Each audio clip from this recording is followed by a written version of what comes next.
As early as the 19th century, the nation began to show concern for the environment. Conservationists like Henry David Thoreau and George Perkins Marsh turned public attention towards environmental conservation and the need to preserve natural resources. However, it was not until the resurgence of environmental awareness in the 1960s that lasting measures were taken to preserve the environment. The environmental movement of the 60s and 70s not only strove to solve current issues, but also took significant strides to protect the environment from future harm. There were many catalysts that spurred the movement. One of the most notable instigators of the environmental movement was Rachel Carson's Silent Spring. This book shed light on the detrimental effects of pesticides, particularly DDT. It became an acknowledged fact that the uncontrolled spraying of the pesticide impacted plants and animals as well as humans. As Carson pointed out, DDT could weaken the shells of birds and decrease their chances at survival. DDT is also a carcinogen and can cause many health issues in humans. This realization led to an anti-DDT campaign, which strove to abolish the use of pesticides. Then, in 1969, the public was horrified when a Union Oil Company platform spilled 200,000 gallons of crude oil in Santa Barbara and threatened the fragile ecosystem.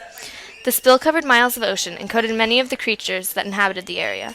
Hundreds of dolphins and seals suffocated, and the bird population was severely threatened.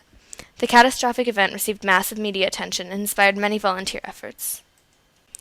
As a result of these events, the public began taking more formal action to protect the environment. These actions were manifested in the form of environmental activist groups like the National Resources Defense Council and the Environmental Defense Fund. Both of these organizations compelled large corporations to comply with environmental policy. However, existing environmental organizations played a role as well. The Sierra Club created a legal defense fund, and the National Wildlife Federation began going to court. For the first time, activist groups were taking a legal approach to environmental defense. However, these efforts would have made no significant progress without the help of the government.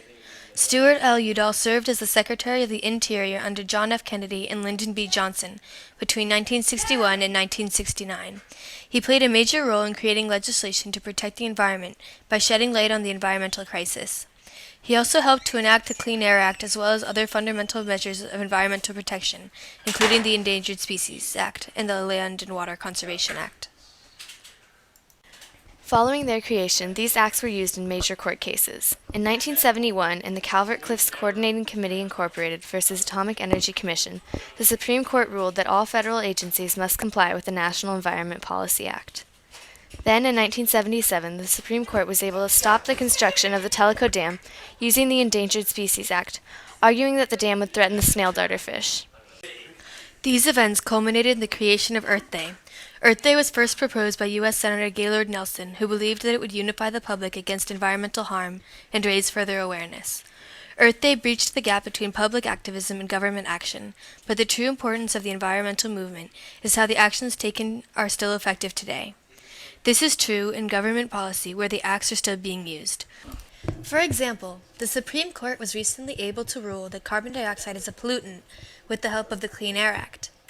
The Supreme Court was also able to assert jurisdiction of the Clean Water Act over wetlands in the recent Rapanos case. Thanks to the environmental movement of the 60s and 70s, statutes have been made that affect our everyday lives in ways we don't even realize.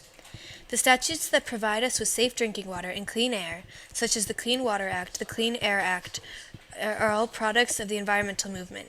Even today, we continue to celebrate Earth Day, and we are taking on more and more progressive movements to preserve the environment.